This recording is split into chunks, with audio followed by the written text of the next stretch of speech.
Hi guys, Will here, and in today's video I'm going to show you how to make this cool little LED light up sign that can be controlled by this remote. You can also put it in sequences which can roll through all of the colours. Pretty cool, right? Let's get started. I started the project off by cutting the sides of the front face of the sign.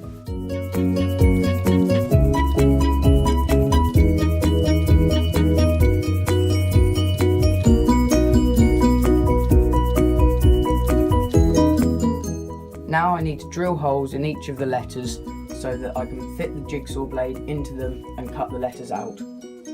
Now I'm going to use a hammer and a nail to mark where I'm going to drill the holes.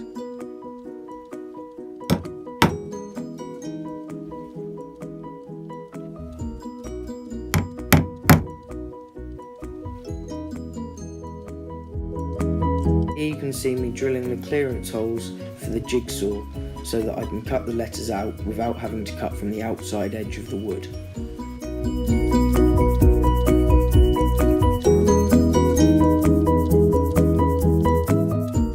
Once you've drilled the clearance holes, simply place the jigsaw blade through the hole and cut the letters out.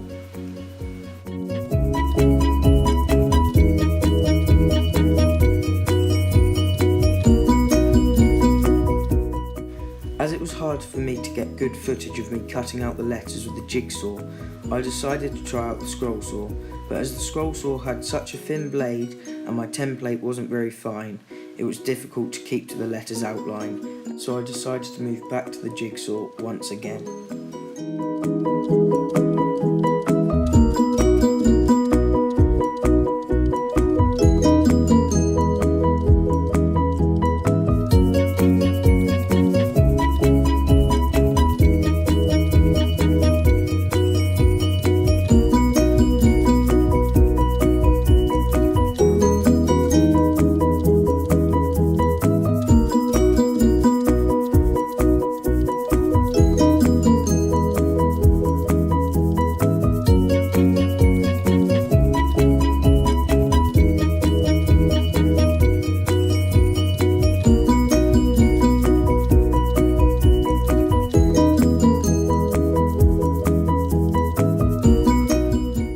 Cut out all the letters, peel off as much of the template as possible, and then use a wet sponge to try and remove the rest of the template. I'm using my airline to clean off all the gunky bits that was left from the template. Then move on to sanding, a lot of sanding.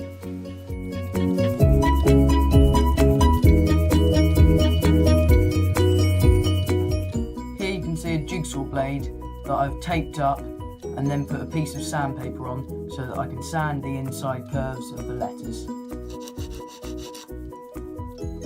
efficiently with the jigsaw. Let's get going.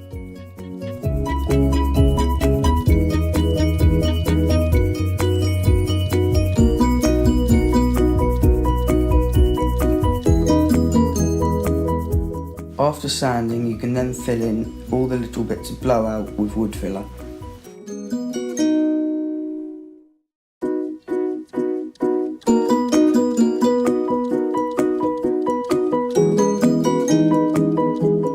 While the wood filler is drying on the front of the sign, I rip down a new board with the jigsaw.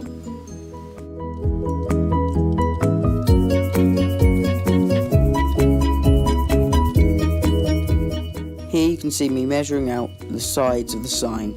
I did 42 centimetres, which is the length of my sign, by 5 centimetres, which will be the width of my sign. Then used my jigsaw to cut the sides out, trying to be as careful as possible and sticking to the line. I then had to cut a 45-degree angle on each edge of the sides. If you don't have any fancy tools like a mitre saw or table saw, here's the way I cut 45-degree angles with a jigsaw.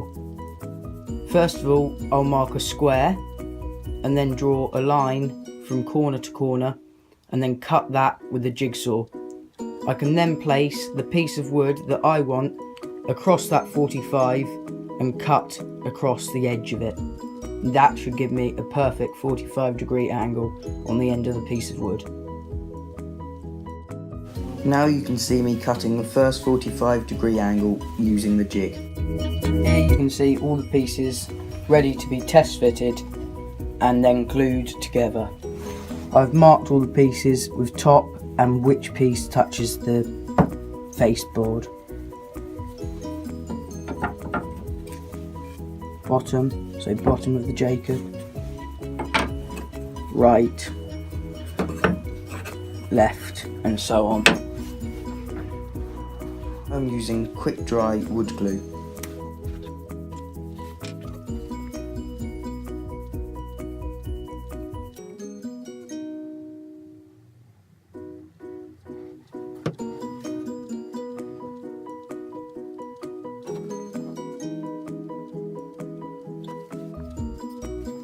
Arrow pointing down, so we glue this side.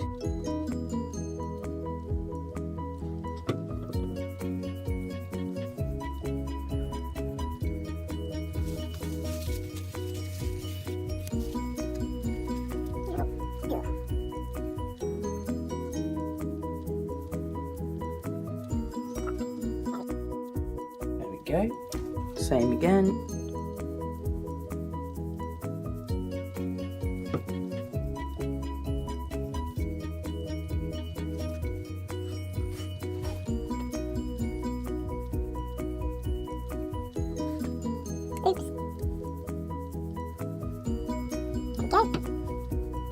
Wipe all the excess round.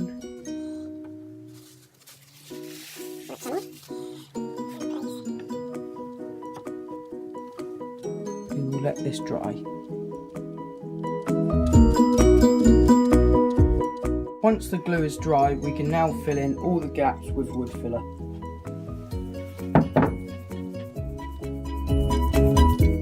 Don't worry if it looks messy at this point, as we will be sanding it down later.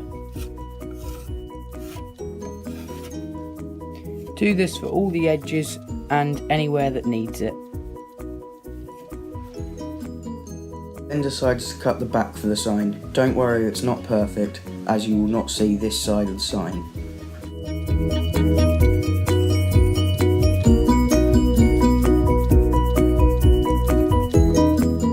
However, I did then use the belt sander to clean up the edges slightly.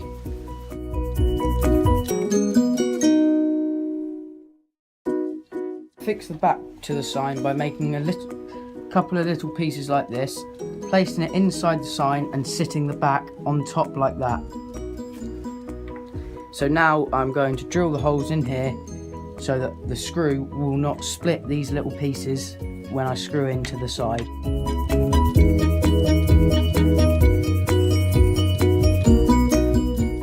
I'm not drilling all the way through, as I do not have a small enough drill bit required for the screw.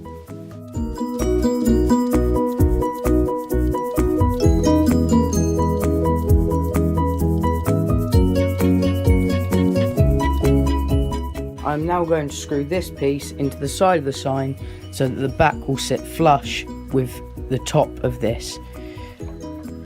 I'm using this piece, which is the thickness of the back of the sign, as a spacer so that I know where to screw this piece in. There we go. That looks good. There. Now take the screwdriver and screw it in. This is quite awkward as I have not got very much room to work with. I'll try the other one.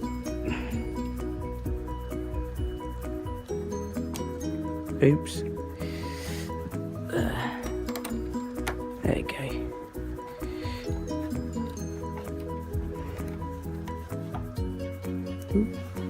Just check again that it's flush. There we go. I'll now screw these in off camera, as it is quite difficult to work with the camera here. Here you can see I've screwed in the first one of these. Now I will repeat these steps to go and do the other 3 in each corner, and so that the back will sit level with the top like that.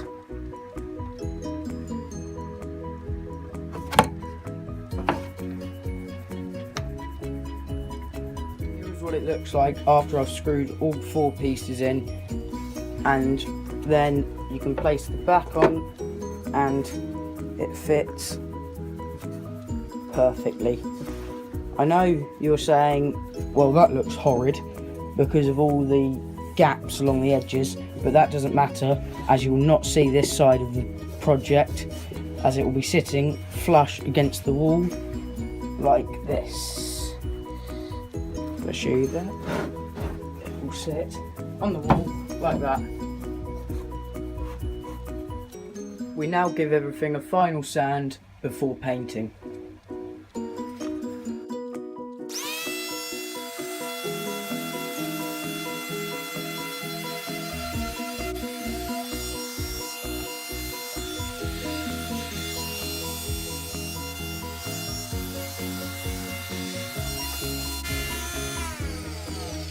Now we can paint it.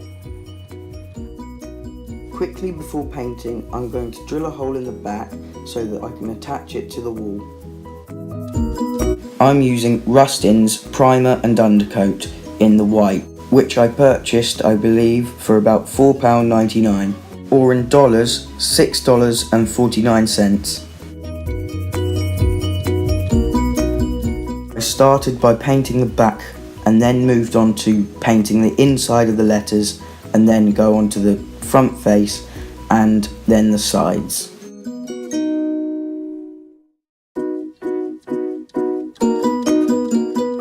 Once the first coat had dried, I gave it another coat of the primer, and then I moved on to the gloss.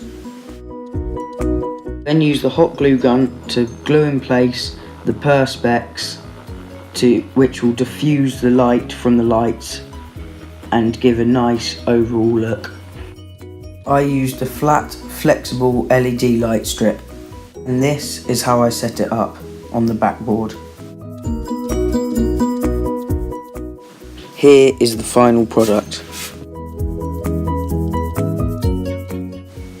Thank you for watching. Please like and subscribe.